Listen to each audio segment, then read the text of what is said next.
Welcome to my views and news. Thursday's first video, first news story is about formation of a committee in Tigray to work towards establishment of interim government in Tigray, which is one of the points mentioned in Pretoria Agreement. Pretoria Agreement clearly states that an interim government will be established in Tigray and then regional election will be held. Before that, TPLF will be removed from terrorist designation. So, who are the members of this committee? Are Tigray military commanders part of this committee? And what is going to be the responsibility of this committee? Will this committee try to create consensus within Tigray? Will it talk to the Prosperity Party too? Secondly, we have two clips for you showing massive gatherings at churches at the conclusion of Nineveh fasting. We know that from Monday till Wednesday, Orthodox followers fasted. They gathered at churches and we saw massive gatherings, especially in Addis Ababa. I shared a picture with you last night. I have two clips for you. And lastly, there was a clip of Eritrean refugees in Ethiopia suffering. They want to go back to their country, the country they fled for different reasons. Now they're so much in pain that they don't want to stay in Ethiopia. They want to return. We have a clip for you.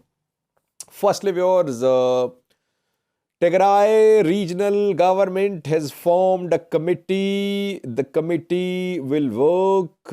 It will lead the process to form interim government in Tigray. It has not been announced, but most sources from Tigray are confirming the formation of this committee.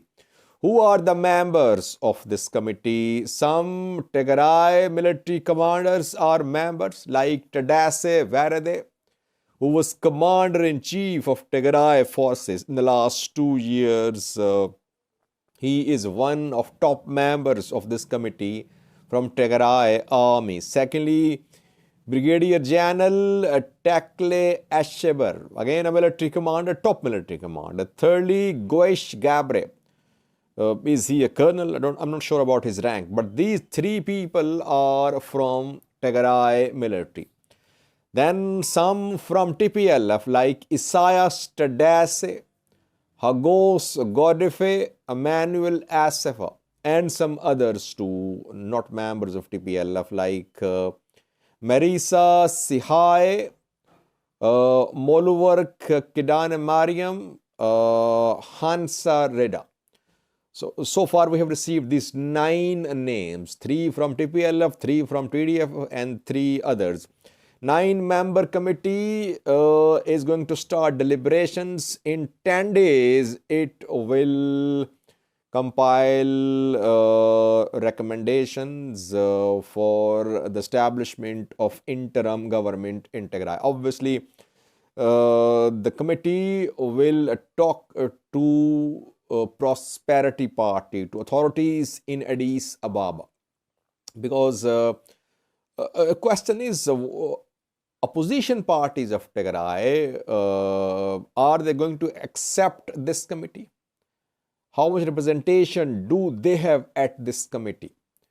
So these questions will be answered in coming days. Salsevayene, Betona, TIP, small parties, but will they accept this this committee or not? That remains to be seen. The committee is going to start its consultations reportedly in coming days. So a good move that at least implementation of Pretoria deal is ongoing. Gradually it is being implemented. Interim government, it means, will be established in Tigray. Regional election will be held and new government will take office, so far it seems.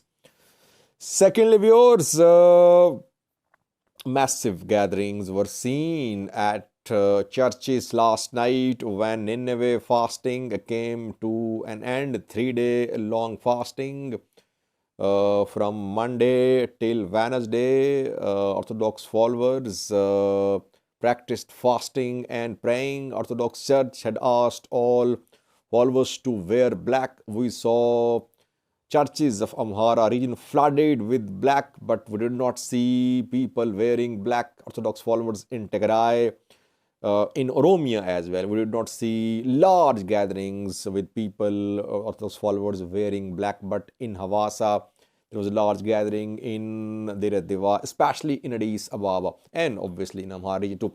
In Addis Ababa, gathering was surprising. No one was expecting such a large gathering. It was just a gathering at one or two churches in Addis Ababa. It was at Lideta mainly, but you saw that there were thousands. Imagine if Sunday's protest is allowed to happen, how many will be in Addis Ababa? Millions? It's difficult to say how many will be. There will be a huge crowd on Sunday in Addis Ababa if government allow Orthodox Church to continue with the peaceful demonstration. Church is silent, viewers. So far, the Holy Synod has not said a word about yesterday's announcement by the government to ban Sunday's protest. The other Oromo faction has agreed. It has postponed its Sunday's demonstration. Holy Synod, led by Abune Matthias, its response is awaited. Maybe the Holy Synod will remain silent. It might make some announcement at the last, at the 11th hour, maybe 12 hours, 24 hours before the start of actual protest. It could happen. So far, the church is silent. It has not said a word in response to government's announcement of banning Sunday's protest.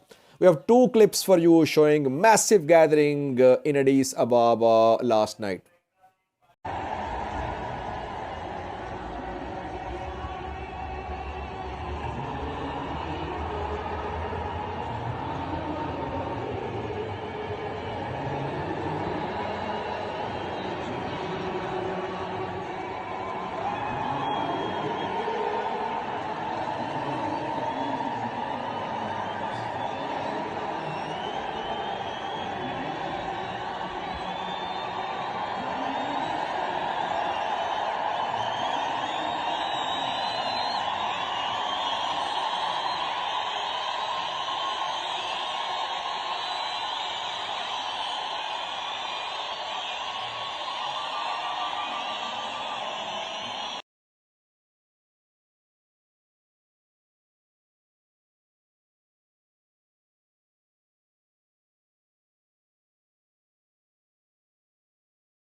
Lastly, were those Eritreans who left Eritrea, who fled Eritrea, who risked their lives to flee Eritrea, are facing so many problems in Ethiopia that they want to return to Eritrea.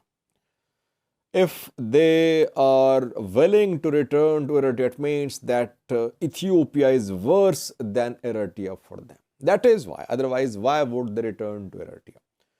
They fled Eritrea for economic reasons, for persecution, for other issues. But in Ethiopia, they are finding it difficult to make both ends meet. There were around 90,000 Eritrean refugees in Tigray before the start of war.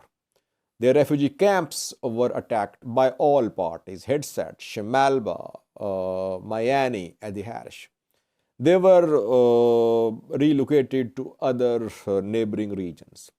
New refugee camps were established in Afar, in Amhara, at Alam Wach, in Amhara region. A refugee camp was established. At Alam Wach, we have been seeing protests. Eritrean refugees are protesting. They say that they want to return to Eritrea because they're not being given enough food. So it's difficult for them to survive. And we have seen other complaints as well regarding issuing of documents which they need for their movement to other countries, because some of them want to seek asylum abroad too. But they have been accusing Addis Ababa authorities, Ethiopian government officials, of being involved in bribery. They say large sums of money are demanded in bribe when documents are needed by these refugees. And then the food aid being supplied is not enough. So they are, in a way, facing hunger. They're malnourished. So that is why they want to return to Eritrea. And they have restrictions on their movement as well. So what they faced in Eritrea, they're facing the same in Ethiopia while being away from their loved ones, from their family. We have a clip for you from Alam Wach refugee camp of Eritrean refugees, where they can be seen, they can be heard chanting slogans that they want to return. They are saying, "Return us to our home." Watch the clip. Thank you for watching.